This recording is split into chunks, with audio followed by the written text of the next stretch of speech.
Upcoming రచయితలకి of Tollywood ఏం suggest చేస్తారు sir? Literature తో కనెక్షన్ పెట్టుకోవాలి, ఈనాడులో ఎడిటోరియల్ చదవాలి అంటే కనెక్షన్ పెట్టుకోవాలంటే అదేదో వినడానికి నేను అనేది చదవండి. I understand sir. అంటే లిటరేచర్ని ఆస్వాదించడం ముందర ఎంతో కొంత చదవని ప్రారంభించండి. అది ఎంత ఉపయోగపడుతుందో నేను ఇమీడియట్గా చెప్పలేను. ఎంతో కొంత ఒక మంచి కథల పుస్తకం చదవండి. అది ముందర ఏంటి ఇప్పుడు ఏమైందంటే నేను అబ్జర్వ్ చేస్తుంది, ఎవ్రీబడి ఈజ్ ఇన్ హరీ అండి. 22 ఏట నేను ఫస్ట్ సినిమా తీసేసేయాలి, 23 ఏట నేను బ్లాక్ బస్టర్ కొట్టేయాలి, రాజమౌళి గారి లాగా అయిపోవాలి నేను, లేకపోతే సుకుమార్ గారిలా అయిపోవాలి. It doesn't happen over night. It takes a lot of.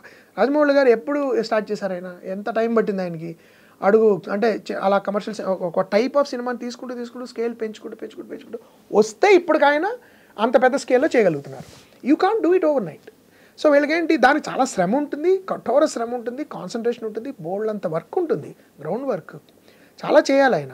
అవేం లేకుండా షార్ట్ కట్లో మనం ఎట్లా వెళ్ళిపోవచ్చు. కొంతమంది నా దగ్గరికి వచ్చి, సార్ నేను సినిమాలు తీద్దాం అనుకుంటున్నానండి, ఏం చదవాలి అంటే, చాలా చదవాలి బాబు, రేపు పొద్దున్న నువ్వు సినిమా తీయలేవు.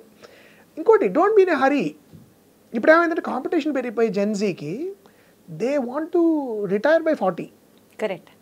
ఏదో ఒకటి చేసి అచీవ్ చేసేయాలి. 35 ఏళ్ళ కల్లా నేను కోట్లు సంపాదించేసి, లేకపోతే సెటిల్ అయిపో, వీలైతే 2-3 ఆస్కార్లు గెలిచేసి మొత్తం ప్రపంచం అంతా నన్ను నీరాజనాలు పట్టేసి నేను 40 రిటైర్ అయిపోయి, అది కూడా నేను చాలా ఫ్యాన్సీ ప్లేస్కి వెళ్ళిపోయి అలా ఉంది థింకింగ్.